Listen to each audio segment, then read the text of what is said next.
사람들은 외모, 인종, 종교, 사상, 취향 등이 다양하지만 이러한 차이와 상관없이 모두 기본적인 인권을 동등하게 누릴 권리를 지닌다. 하지만 어떤 사람들은 신체적 또는 문화적 특성으로 인해 자기가 사는 사회의 다른 구성원들과 구별되어 불평등한 처우를 받기도 하는데 이들을 사회적 소수자라 한다. 한 사회에서 차별을 받는 소수자가 존재한다는 것은 상대적으로 우월한 사회적 지위와 특권을 누리는 주류 집단이 존재함을 의미한다. 사회적 소수자는 한 사회 내에서 주류 집단에 비해 권력의 열쇠에 놓여있는 이들을 가리키는 개념으로 반드시 수적 소수를 뜻하는 건 아니다. 예를 들어 여성은 남성에 비해 수적으로 소수가 아니지만 많은 사회에서 사회적 소수자로 차별받아 왔다. 또 사회적 소수자는 사회적 상황과 여건에 따라 상대적으로 규정된다. 예를 들어 우리나라에서 사회적 소수자로서 차별받던 외국인 노동자가 본국에서는 소수자가 아닐 수도 있다. 우리 사회에는 인종, 민족, 언어, 지역, 나이, 종교, 장애성, 계급, 문화, 가치관 등 다양한 차원의 사회적 소수자가 존재한다. 장애인, 여성, 빈곤층, 노인, 청소년뿐만 아니라 다문화 사회로의 유행에 따라 외국인 노동자, 결혼 이민자 등 국적 및 인종에 따른 차별을 경험하는 사례도 나타나고 있다. 사회적 소수자에 대한 배타적 태도와 사회적 가치 배분 과정에서 법적, 제도적 배제와 같은 차별은 다양한 문제를 일으킬 수 있다. 먼저 개인적 차원에서 소수자는 주류 집단과 다르다는 이유만으로 부당한 차별을 당하면서 인권이 침해되거나 인간으로서의 존엄성이 훼손될 수 있으며 교육 및 취업 등 다양한 사회적 기회를 박탈당할 수 있다. 또 이러한 문제가 심각해지면 사회적 차원에서 주류 집단과 소수자 집단 간 대립과 갈등이 심화되어 사회 통합이 저해될 수 있다. 사회적 소수자에 대한 차별 문제를 개선하는 방안은 크게 사회 제도적 측면과 개인의 의식적 측면에서 접근할 수 있다. 먼저 사회 제도적 측면에서는 사회적 소수자에 대한 차별을 금지하는 법을 개정하고 차별을 시정하는 제도적 노력을 기울여야 한다. 특히 오랫동안 차별받아온 특정 집단에 대한 차별을 개선하여 실질적인 기회의 평등을 제고하기 위해 적극적 차별 시정 조치를 도입하기도 한다.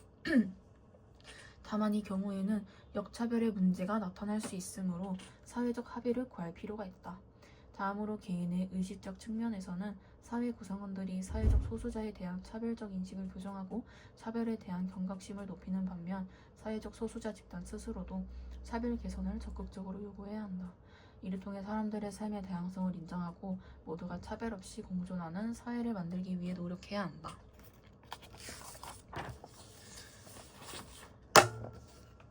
남성과 여성은 생물학적으로 다르게 태어났지만 사회적 성은 문화적으로 형성되고 사회화를 통해 내면화된다. 남녀의 생물학적 및 사회적 성별 차이를 이유로 사회적 지위, 권력, 위세 등에서 특정 성이 차별받는 현상을 성불평등 현상이라고 한다. 성불평등 현상은 개인 간의 관계는 물론 정치, 경제, 사회 등 광범위한 영역에서 나타난다. 성불평등 현상은 남녀 모두에게 나타날 수 있는데 대체로 남성에 비해 여성이 더 많은 차별을 경험해왔다. 예를 들어 남성은 바깥일, 여성은 집안일을 담당해야 한다는 고정관념으로 인해 여성의 경제활동이 제한되었으며 20세기 초까지도 대부분의 나라에서 여성은 선거권을 부여받지 못하는 등 정치 참여도 제한받았다. 성불평등 현상의 원인으로는 우선 성 역할의 차별적 사회화를 들 수 있다. 여자아이는 여성다움을, 남자아이는 남성다움을 유지하도록 요구받는 차별적 사회화를 통해 여성성과 남성성에 대한 성역할 고정관념이 형성되면 정치, 경제 및 일상생활의 다양한 영역에서 성별에 따른 차별과 억압으로 이어질 수 있다. 다음으로 가부장제 바탕을 둔 사회구조를 들 수 있다. 가정 내 의사결정 권한을 남성이 주도하고 지배하는 가부장제는 남성 중심의 지배구조를 사회 전반으로 확산한다. 이 때문에 가사노동과 육아 등을 여성의 역할로 한정하거나 직업 세계에서 여성은 주로 남성을 보조하는 업무를 담당하도록 하는 등의 성불평등 현상을 당연한 것으로 여기게 되는 것이다. 성불평등의 문제를 해결하기 위해서는 먼저 학교 교육의 대중매체 등 다양한 경로를 통해 성평등 교육을 강화해야 한다. 이를 통해 성차별의 문제점을 인식하고 개개인의 성 역할에 대한 고정관념을 없애고 성평등 의식을 함양하도록 해야 한다. 더불어 구조적인 성차별을 없애기 위해 성차별적 요소가 있는 법률 및 제도를 개선해야 한다. 특히 많은 성차별이 경제활동 과정에서 발생한다는 점에서 남녀 차별적 고용 관행이나 여성에게 불리한 근무 환경을 제거하여 평등한 근무 환경 및 승진 기회를 보장하여야 한다. 또한 남녀가 함께 출산과 양육을 담당할 수 있는 제도적 지원을 통해 일가 가정을 양립할 수 있도록 해야 한다. 빈곤은 인간의 기본적 욕구와 관련된 물질적 결핍이 안정적으로 지속되는 경제적 상태를 의미한다. 빈곤은 절대적 빈곤과 상대적 빈곤으로 구분할 수 있다. 절대적 빈곤은 소득이 인간다운 최저 생활을 유지하는 데 필요한 기준에 미치지 못하는 경우로 인간의 기본적인 욕구 충족을 위한 자원이 심각하게 부족한 상태를 의미한다.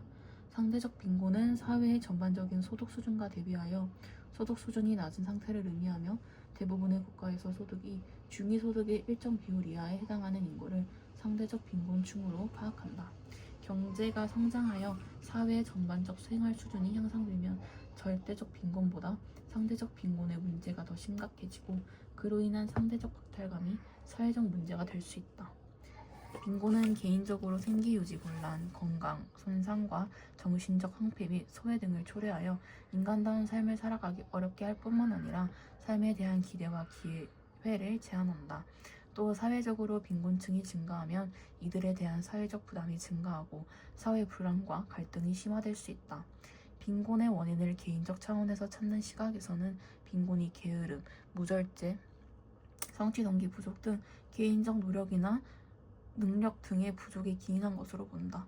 그러나 시각은 근로 빈곤층과 같이 열심히 일해도 빈곤에서 벗어나지 못하는 사례를 설명하지 못하는 한계가 있다. 반면 빈곤을 만들어내는 사회구조를 강조하는 시각에서는 계급, 성, 인종 등에 의한 불평등한 사회구조가 특정 집단의 빈곤 탈출에 불리하게 작용한 결과로 본다. 따라서 빈곤을 해결하기 위해서는 개인적 차원에서 빈곤 탈출 의지를 갖고 교육과 직업 훈련 등을 통해 능력을 함양하려는 노력을 기울여야 한다. 사회적 차원에서는 빈곤층에 대한 기초생활비 및 자녀 양육비 보조 등의 제도적 노력을 통해 빈곤층이 자립할 수 있도록 지원해야 한다. 더불어 빈곤층에 대한 비난이나 사회적 낙인을 찍지 않도록 해야 한다. 사회 속의 모든 개인은 자신의 행복한 삶을 위해 활동하지만 살아가다가 빈곤, 질병, 장애, 실업과 같이 다양한 어려움이나 위험에 직면할 수 있다. 이러한 어려움이나 위험은 개인의 안정적인 삶을 위협할 뿐만 아니라 사회 문제를 일으키기도 한다. 자유방임주의에 기초한 초기 자본주의 시대에는 빈곤과 같은 어려움의 책임이 개인에게 있다고 여겼기 때문에 빈민구제도 민간의 자선 차원에서 이루어졌다. 그 후 빈부격차, 실업 등 자본주의 사회의 구조적 모순이 심화되고 취약 집단의 어려운 삶이 사회적 쟁점으로 등장하자 이를 극복하기 위한 국가의 개입이 필요해졌으며 이를 계기로 사회복지의 중요성이 싹트기 시작했다. 사회복지는 사회 구성원의 기본적 욕구를 충족하여 삶의 조건을 보장하고 이를 통해 궁극적으로 사회 통합을 달성하려고 하는 사회적 활동의 총체를 뜻한다. 이를 위해 경제 및 사회 영역에서 확장된 사회보호 체계를 통해 전체 국민이 최소한의 안정된 삶을 누리게 하려는 목적을 달성하고자 정책을 세워 추진하는 국가를 복지국가라 한다.